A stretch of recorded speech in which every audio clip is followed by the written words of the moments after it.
สวัสดีทุกท่านกำลังผสมปูนอยู่ดีๆแต่แผนโทรมาเดี๋ยวรับสายก่อนเมื่อกี้รับไม่ทันโทรกลับก่อนเพิ่งกำลังผสมปูนอยู่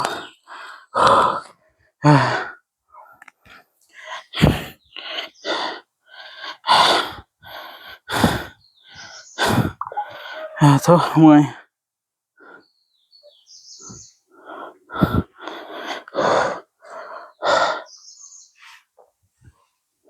ฮัลโหลฮัลโหลครับครับผมสวัสดีเป็นลำซื้อสวัสดีครับโอ้เฮ็ดงานให้เฮ็ดให้เฮือนพ่อแม่เจ้าของโอ้ที่ว่าเป็นงานบ้านนั้นมันนี่ฮะนั่นแหละเฮ็ดเฮือนให้พ่อแม่เจ้าของรู้แล้วครับยังเพิ่งจะขึ้นโครงผมคิดว่าหมายซื้อตู้นี่นั่นคือผมไปเห็นงานกลับมากับคำเลยแต่นิดไปใส่เขาไม่เห็นเราเลยตอนนี้ก็เราไปรับจ้างอะไรไปจักบ่ผมก็ไปยุ่งกันนะผมก็ไปเห็นงานก่อสร้างบริยูน้ำกันผมก็ไปรับจ้างงานก่อสร้าง2 เป็นเดือนแล้วไม่สบายดีสบายดี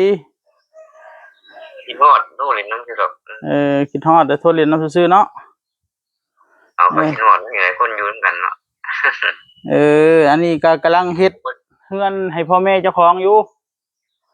เฮ็ดผมว่างแล้วผมหาเงินซื้อมอไซค์เลยมอไซค์ขี่ไปเลยนะมีหรอกหาเงินซื้อมอไซค์สิมานี่อยู่เนาะคันมีมอไซค์เนาะสิไปเล่นน้ำอยู่เป็นคิดฮอดเราแหละไม่มีรถไปง่ายๆนะนี่มันก็ไปรับจ้างของมันก็ควรมันก็บ่ไหวนะผมก็ได้น้องนุ่งก็ได้บ่ส่วนบ่ส่วนกันมาซอยปูกระเบื้องในจังมือแน่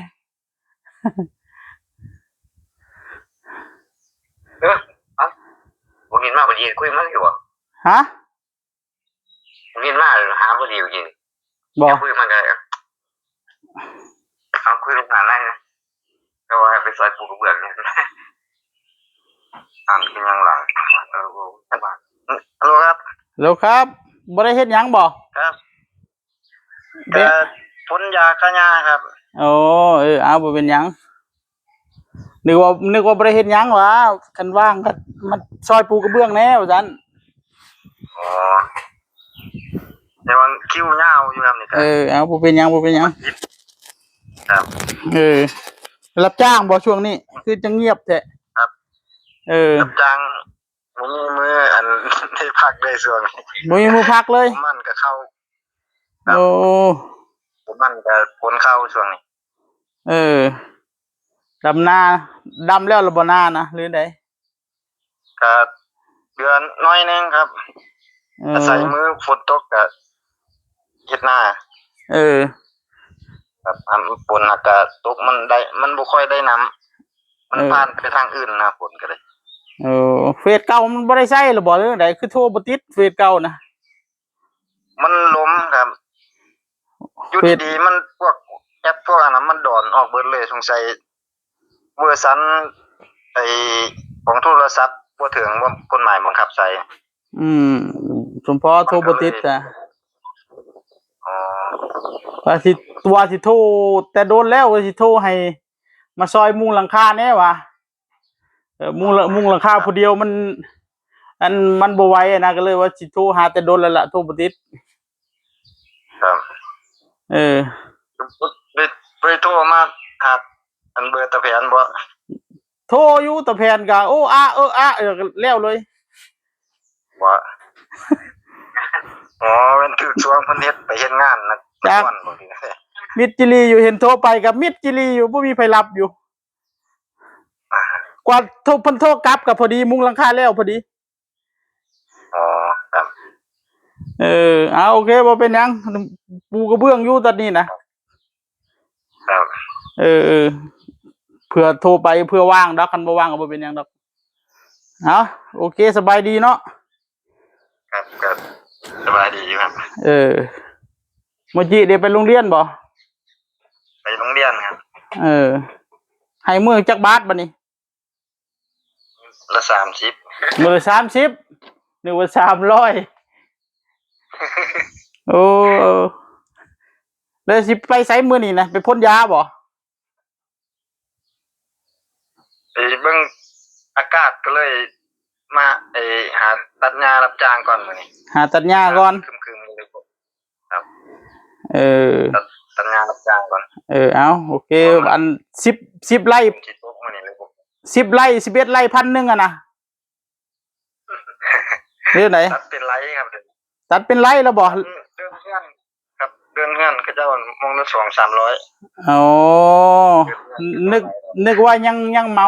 11ไร่1,000อยู่เศร้าแล้วบ่ แล้วแล้ว เออโอเคเอาอยู่ดีมีแห้งเนาะสำนีเด้อสันเด้อ ครับ ครับผมสวัสดีครับ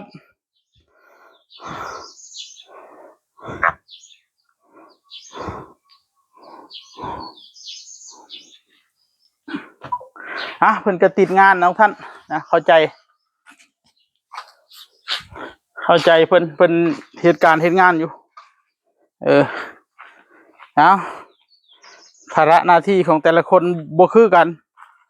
นะครับโอ้เหยียบอะไรวะโอ้กองตัวนี้เดี๋ยวจะเคลียร์อยู่ทุกท่านเอามากองตัวนี้ก่อนเบื้องต้นแต่แผนไปรับทำไปรับเหมาทำก่อสร้างนะทุกท่านทำงานก่อสร้างส่วนตานิดก็ไปรับจ้างคือเขาไปรับจ้างตานิดกับตาแผนนี่ส่วนหลายบ่ค่อยอยากว่างเพราะผู้ใดก็จ้างเพราะเวลาเขาทำงานเขาจะไม่ค่อยอู้งานนะอันนี้ไม่ได้ชมแกนะ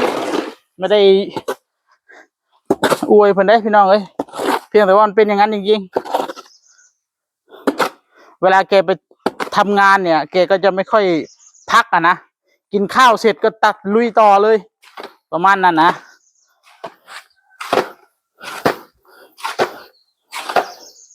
เขาก็เลยนิยมมาจ้างนะคนทำงานขยันขันแข็งไม่อู้งานเท่าไหร่เขาก็จะจ้างดีอยู่ชาวบ้านมีงานจ้างเขาก็จะมาจ้าง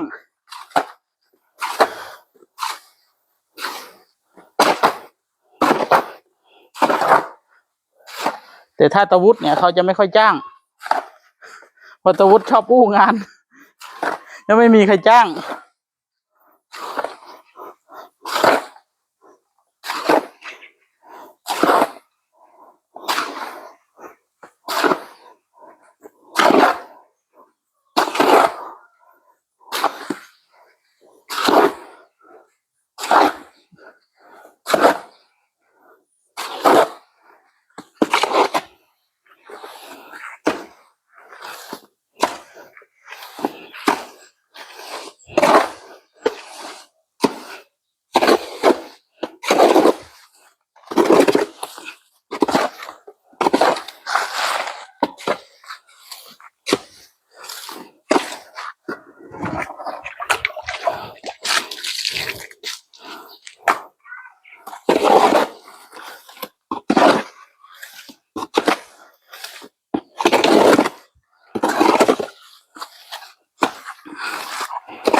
ฝนตกมาอีกแล้วพี่น้องเอ้ยฝนตกแล้ว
ฝนตก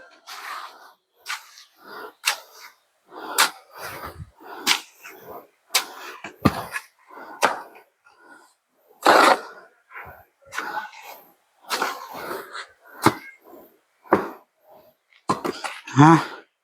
ได้การแล้วพี่น้องเอ้ยฝนตกต้องปิดเอาไว้แบบนี้